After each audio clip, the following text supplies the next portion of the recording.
Hey viewers, welcome back to my channel the bong recipe with Shobha. চিকেনের নানান রকমের recipe সবাই প্রতিদিন কম বেশি খেয়ে থাকেন, সেটা চিকেন কারি হোক বা চিকেন কাবাব বা চাউমিন কিংবা পাস্তা। বাট বাড়িতে কি কখনো চিকেন স্টু ট্রাই করেছেন? আজকে আমি আপনাদের জন্য নিয়ে চলে এসেছি বাড়িতে খুব কম সময়ে একদম দারুণ সুস্বাদু চিকেন স্টুয়ের রেসিপি নিয়ে। এটি কিন্তু খুবই স্বাস্থ্যকর একটি রেসিপি। যারা ডায়েট করছেন বা ওজন কমাতে চান তারাও কিন্তু এই চিকেন স্টুটা খেতে পারেন। আর এই রেসিপিতে কিন্তু চিকেনের সাথে বিভিন্ন ভেজিটেবলস অ্যাড করা হয়, এই জন্য কিন্তু এটা কিন্তু অনেক বেশি হেলদি হয়। তাহলে চলুন বন্ধুরা, দেখে নেওয়া যাক চিকেন স্টুটা কীভাবে বানানো হচ্ছে। চিকেন স্টুটা বানানোর জন্য এখানে আমি বেশ বড় সাইজে দুটো চিকেন লেগ পিস নিয়েছি, আর এখানে কিছু সবজি নিয়েছি, সাথে কিছু গোটা মশলা নিয়েছি। এখানে বেশ কিছুটা পরিমাণ সবজি নিয়েছি, আপনারা চাইলে আপনাদের পছন্দ মতো সবজি কিন্তু চিকেন স্টুতে ব্যবহার করতে পারেন। ফার্স্টে চিকেনগুলোকে ধুয়ে জল ঝরিয়ে নিলাম। এবার এর মধ্যে দিয়ে দিচ্ছি পরিমাণ মতো নুন আর দিয়ে দিচ্ছি লেবুর রস, দিয়ে ভালো করে মেখে প্রায় 30 মিনিটের জন্য রেখে দেব। চিকেনে রয়েছে প্রচুর পরিমাণে প্রোটিন, এছাড়াও এর মধ্যে রয়েছে ক্যালসিয়াম, ফসফরাস। আর এই চিকেনের মধ্যে সেলেনিয়াম থাকায় আর্থ্রাইটিসের মতো রোগও প্রতিরোধ করতে কার্যকরী হয়। চিকেন স্টু সর্দি কাশি ফ্লু সারাতেও কিন্তু দারুণ কার্যকরী। এছাড়াও এটি কিন্তু আমাদের রোগ প্রতিরোধ ক্ষমতাও বাড়ায় এবং হার্টের জন্য ভালো। চিকেনের সাথে সাথে চিকেনের পাশাপাশি বিভিন্ন ধরনের সবজি দেওয়ার জন্য এর পুষ্টিগত গুণটা যেমন অনেকাংশে বাড়ে, এছাড়াও কিন্তু এটা হজমের জন্য বেশ সহায়ক। সময় বাঁচানোর জন্য চিকেন স্টুটা আমি প্রেসার কুকারে বানাবো। এর জন্য প্রেসার কুকারে দিয়ে দিচ্ছি 1 চামচ বাটার, দিয়ে দিচ্ছি 1 চামচ সাদা তেল। এবার এর মধ্যে দিয়ে দিচ্ছি কিছু গোটা মশলা, দিয়ে দিচ্ছি গোটা জিরে, গোলমরিচ, তেজপাতা আর দিয়ে দিচ্ছি লবঙ্গ। প্রেসার কুকারে রান্নাটা করলে অনেক তাড়াতাড়ি হয়ে যায়, আপনারা চাইলে কিন্তু প্রেসার কুকারে না করে এমনি কড়াইতেও বানাতে পারেন। গোটা মশলা থেকে খুব ভালো একটা গন্ধ বেরোলে এবার এর মধ্যে দিয়ে দিচ্ছি চিকেনগুলো দেওয়ার পর একটু নেড়েচেড়ে নেব। এবার এর মধ্যে দিয়ে দিচ্ছি কুচনো পেঁয়াজটা দেওয়ার পর পেঁয়াজটাকে হালকা করে একটু ভেজে নিতে হবে যতক্ষণে পেঁয়াজটা ভাজা হচ্ছে। আপনারা যারা আমার এই ভিডিওটা দেখছেন, আমার এই চ্যানেলটা চাইলে সাবস্ক্রাইব করে নিতে পারেন, আর পাশে থাকা বেল আইকনটা প্রেস করতে ভুলবেন না। আর অবশ্যই আপনাদের ভিডিওটা কেমন লাগছে দেখতে সেটা অবশ্যই কমেন্টস করে জানাতে পারেন। এবার এর মধ্যে দিয়ে দিচ্ছি কিছুটা আদা বাটা আর দিয়ে দিচ্ছি রসুন বাটা। একই সাথে দিয়ে দিচ্ছি দুটো কাঁচা লঙ্কা।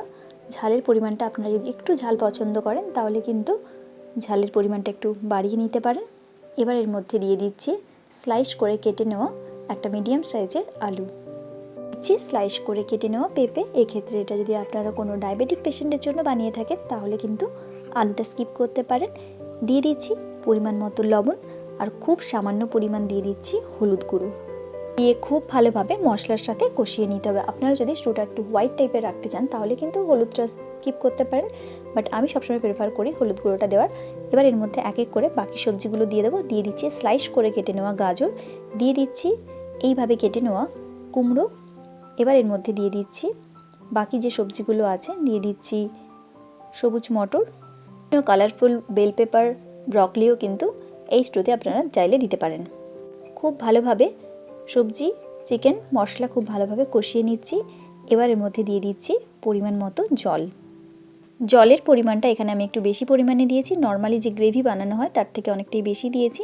এমনভাবে জলটা দেবো যেন সব সবজিগুলো একটু ডুবো ডুবো থাকে। এবার এর মধ্যে দিয়ে দিচ্ছি একদম ফ্রেশ ধনেপাতা কুচি, দিয়ে দিচ্ছি খুব সামান্য পরিমাণ গোলমরিচের গুঁড়ো। সব কিছু দেওয়ার পর খুব ভালোভাবে মিশিয়ে নিচ্ছি। এক্ষেত্রে একটু চেক করে নিতে পারেন, যদি লবণের পরিমাণটা একটু কম থাকে তাহলে এখানে কিন্তু লবণটা অ্যাড করে দিতে পারেন। এখানে দিয়ে দিচ্ছি পরিমাণ মতো লবণ, দিয়ে প্রেসার কুকারে লিডটা লাগিয়ে দিচ্ছি। মিডিয়াম ফ্লেমে 3টে সিটি দিয়ে নেব। প্রেসার কুকারে না বানিয়ে আপনারা যদি কড়াইতে বানান তাহলে কিন্তু 15 মিনিটের জন্য এটাকে সিদ্ধ করে নিতে হবে। ব্যাস, একদমই কম তেল মশলা দিয়ে বাঙালি স্টাইলের চিকেন স্টু একদম রেডি। তুমি গরম গরম পরিবেশন করুন। সর্দি কাশি কিংবা জ্বর হলে ওষুধ খাওয়ার পাশাপাশি কিন্তু খাওয়ার দিকেও একটু খেয়াল রাখতে হয়। আর এই অবস্থায় কিন্তু এরকম একদমই তেল মশলা ছাড়া এই চিকেন স্টু কিন্তু বানিয়ে খেতে পারেন।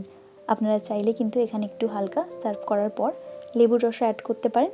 এতে করে কিন্তু জ্বর হলে অনেক সময় মুখের স্বাদ থাকে না, তাহলে কিন্তু স্বাদ ফেরাতেও অনেকটা হেল্প করে। একদম পুষ্টিগুণে ভরপুর চিকেন স্টু কিন্তু আমাদের প্রোটিনের ঘাটতিটা মেটায়। বাড়িতে খুব অল্প সময়ের মধ্যেই কিন্তু খুব সুস্বাদু এবং হেলদি একটা খাবার কিন্তু আপনারা বানিয়ে খেতে পারেন। আর অবশ্যই জানাতে ভুলবেন না আজকে আপনাদের রেসিপিটা কেমন লাগলো। পুষ্টিতে ভরপুর চিকেন স্টু শরীরে প্রোটিনের ঘাটতি যেমন মেটায়, পাশাপাশি বিভিন্ন সবজি থাকার জন্য এর পুষ্টিগত মূল্যটা অনেক গুণ বাড়ে। এছাড়াও বিভিন্ন সবজি এছাড়াও পেঁপে থাকার জন্য কিন্তু এটা হজমে অনেকটা হেল্প করে। একদমই হালকা পাতলা কম তেল মশলাযুক্ত এটা কিন্তু আপনারা চাইলে বানিয়ে বাড়ির ছোটদের বা বাচ্চাদেরকে কিন্তু বানিয়ে দিতে পারেন। এছাড়াও বাড়িতে যদি কোনো পেশেন্ট থাকে তাদেরকেও কিন্তু এই রেসিপিটা বানিয়ে দিতে পারেন। একদম শেষে আমি খুব সামান্য পরিমাণ বাটারটা অ্যাড করলাম, এটা আপনারা চাইলে দিতে পারেন, চাইলে স্কিপ করতে পারেন।